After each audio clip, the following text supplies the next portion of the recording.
Bonjour, bonsoir à vous toutes et à vous tous. Bienvenue en cette dernière sortie d'Info Pacifique pour cette semaine.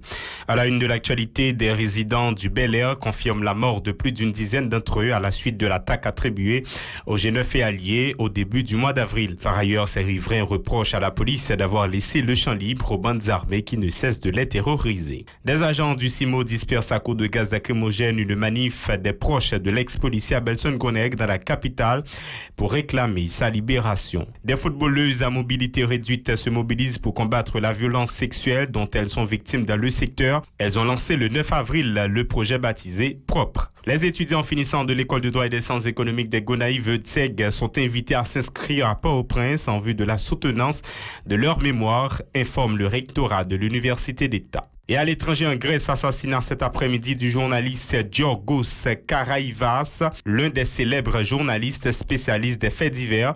Il a été abattu alors qu'il regagnait son domicile. Voilà ce qui fera l'essentiel de ce journal. Restez avec nous. On se retrouve dans un instant. Si vous jugez que cette vidéo est intéressante, n'hésitez pas à liker et partager la vidéo. Et surtout, n'oubliez pas de vous abonner à cette chaîne et activer la cloche de notification pour ne pas louper aucune de nos vidéos. Encore une fois, bonsoir à vous tous et bienvenue au développement de ce journal. Des résidents du Bel-Air confirment la mort d'au moins 13 d'entre eux à la suite de l'attaque attribuée au G9 et alliés au début du mois d'avril. Ils s'exprimaient lors d'une conférence de presse le 9 avril au local du Réseau national de défense des droits humains RNDDH. Selon eux, le mobile de ce massacre serait de les rendre responsables de l'assassinat de Lisa Nathaniel Saint-Fort à Delmasis tandis qu'elle tentait d'échapper à des kidnappeurs. Les bandits, disent-ils, ont semé la terreur et la désolation au quartier Bel-Air, réputé jadis comme l'un des hauts lieux de la capitale. Écoutons Carlo Pierre et Kola Obelson, deux des témoins qui retraçaient le film de l'événement au micro de Murdi Joseph et de Mackerson Mixil. 31 mars 2021, ils ont attaqué nous, ils ont tué 13 personnes. Ils ont assassiné 7 garçons,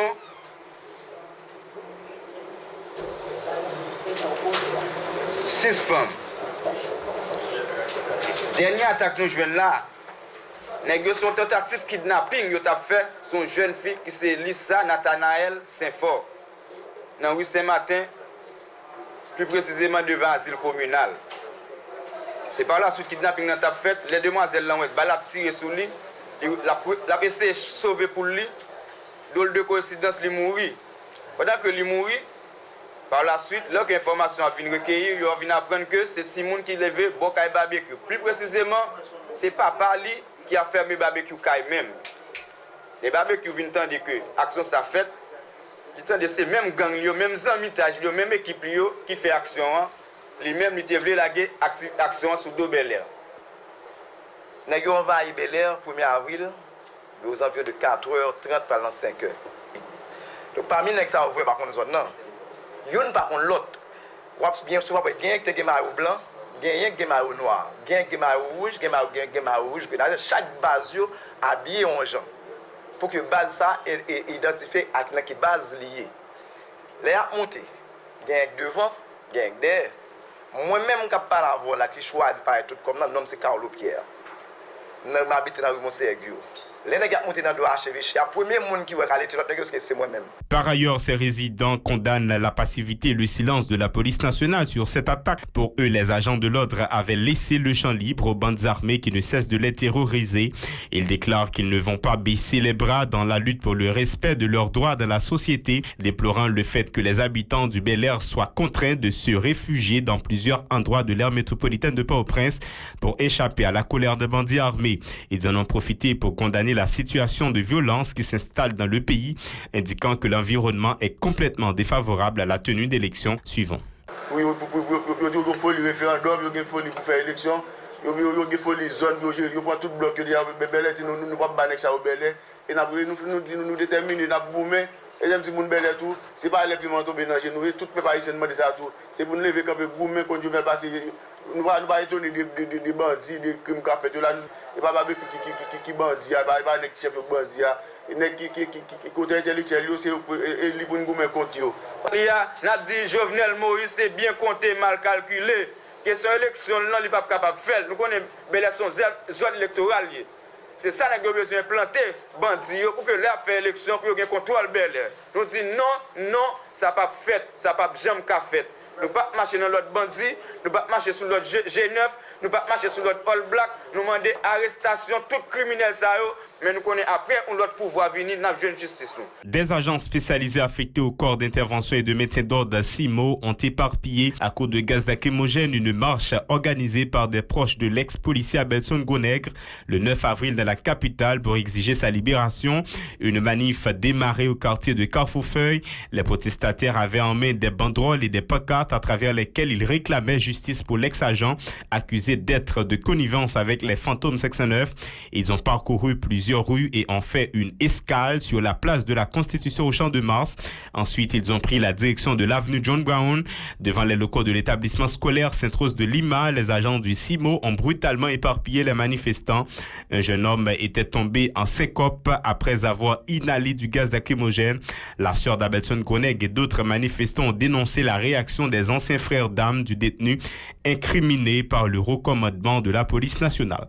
Écoutons les cracher leur colère au micro de Wisty Bernard Jean-Baptiste et de Wilkins Moïse. Pour demander la libération d'Abelson Gonègre. Abelson Gonègre qui c'est un monde qui t'a revendiqué pour ça qui est juste, qui t'a défendu policier, qui t'a demandé de traiter policier bien. Vous connaissez dans qui pays où vivre. Depuis c'est là bien ou depuis c'est bien besoin, depuis cause ça va défendre les justes, mais pas un place où l'autre côté c'est dans prison. OK?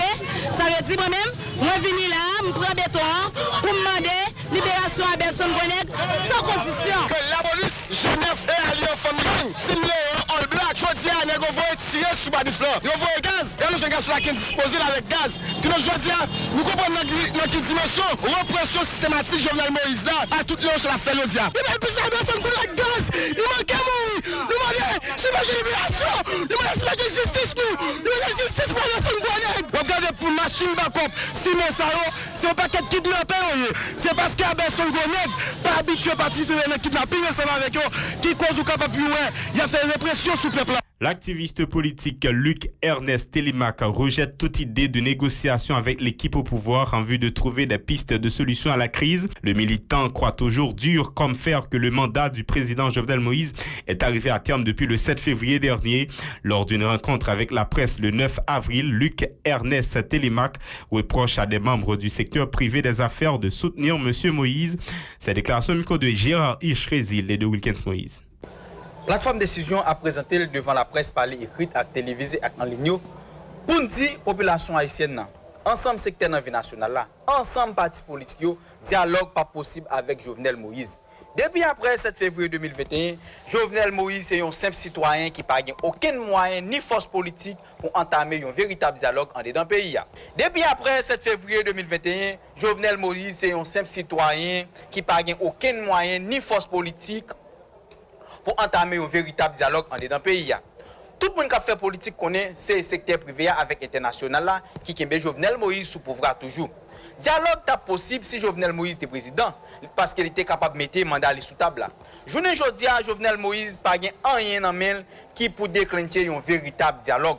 Jovenel Moïse passé environ 4 années sous pouvoir. Pendant 4 années ça, il pas jamais favoriser un dialogue en dedans pays. Li prend toute décision pour compte li. Li fait 4 démalogues li pour col. Li monte KEP pour col. Li voulait changer constitution pour col. Plus loin, l'activiste dit regretter le fait que l'administration Moïse dit adopter une série de décrets pour diriger le pays en raison du dysfonctionnement des autres pouvoirs. Il dénonce aussi l'ampleur de la crise socio-économique sous la présidence de l'élu du parti haïtien Tête Calais PHTK, Luc Ernest Télémac. Plateforme décision dénoncer solidarité secteur privé avec Jovenel Moïse malgré toute ingérence dans tête l'État. Bien que nous connaissons 11 personnes qui vendent des armes et munitions illégales en dedans pays fait partie membres qui influencent dans le secteur privé. Plateforme décision a dit plus gros mal pays c'est un ensemble de monde qui fait partie du secteur privé. Ils ont bloqué tout l'autre investissement. Diaspora pas qu'à entrer venir investir dans l'autre pays, investir étranger. Secteur privé l'autre pays c'est l'école, université, l'hôpital de construire dans l'autre pays. Secteur privé c'est développement dans construction route, bail courant, développement agricole. Nous constatons que le secteur privé c'est un secteur privé prend pays en otage économiquement. Yo bail président yo vle, même taxe yo pas payé. yo vend zam ak munitions bay bandi pour tirer haïtien pareil yo, pour kidnapper frère yo. N'a fini pour dire population haïtienne nan si posé voyager yo dans direction secteur privé ya. Plateforme décision pour une révolution en dedans secteur privé qui c'est une origine toute mal qui existait en dedans pays. Les associations de magistrats continuent d'attribuer à l'exécutif le blocage du système judiciaire suite au débrayage de plus de 2 mois pour dénoncer le retrait des 3 juges de la Cour de cassation de la République. Selon ces structures, les plus hautes autorités de l'État n'ont rien fait pour trouver une issue à la crise. C'est en ce sens que l'Association nationale des magistrats haïtiens, l'Association professionnelle des magistrats et le Réseau national des magistrats haïtiens ont annoncé la poursuite de leur débrayage.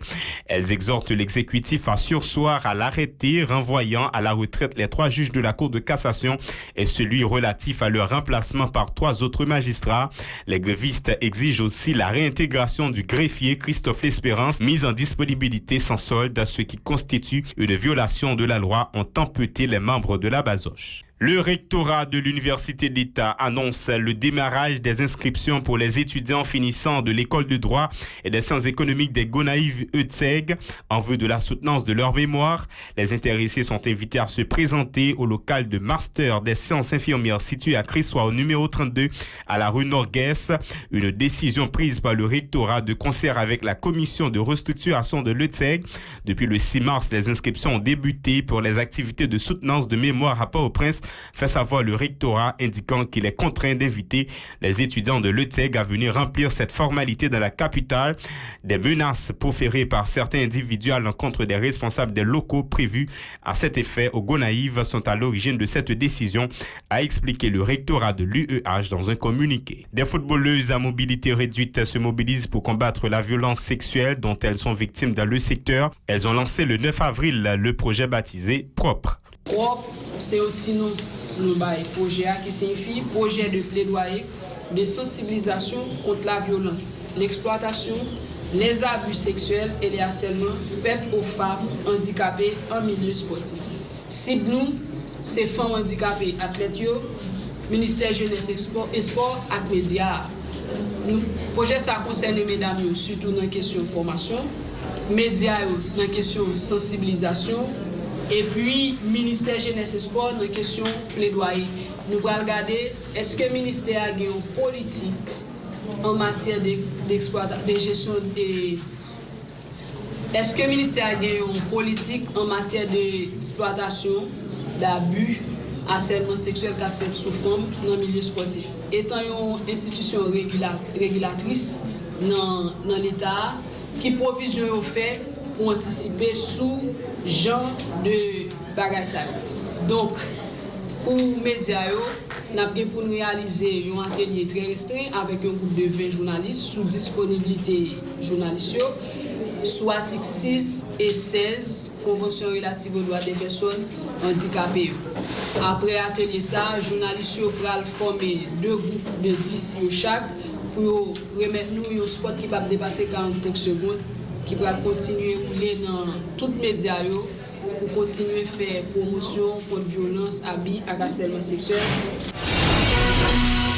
À l'étranger, à la télévision privée grecque Star, comme à travers son site Bloko, Giorgos Karaïvas était l'un des plus célèbres journalistes spécialistes des faits divers en Grèce. Il a été abattu en pleine rue devant chez lui le 9 avril de l'après-midi de la banlieue sud d'Athènes alors qu'il rentrait du travail. Selon les premières informations, 2 personnes sur une moto ont tiré contre lui 6 fois au moins. 17 douilles ont été retrouvées à côté du journaliste tué sur le coup. Giorgos Karaïvas était connu pour ses reportages sur la police et la criminalité en Grèce. Nombreux sont ceux qui pensent que son travail pourrait avoir un lien avec ce meurtre brutal. En 2010, Sakrotis Golias, un journaliste d'investigation grec et blogueur, avait été assassiné. Son meurtre avait été revendiqué à l'époque par un groupe d'extrême gauche. Les coupables n'ont jamais été retrouvés. Voilà ce qui m'a fait en ce journal. Merci à chacun de vous de l'avoir suivi. Restez connectés à la radio-télévision Pacifique pour la suite de la programmation.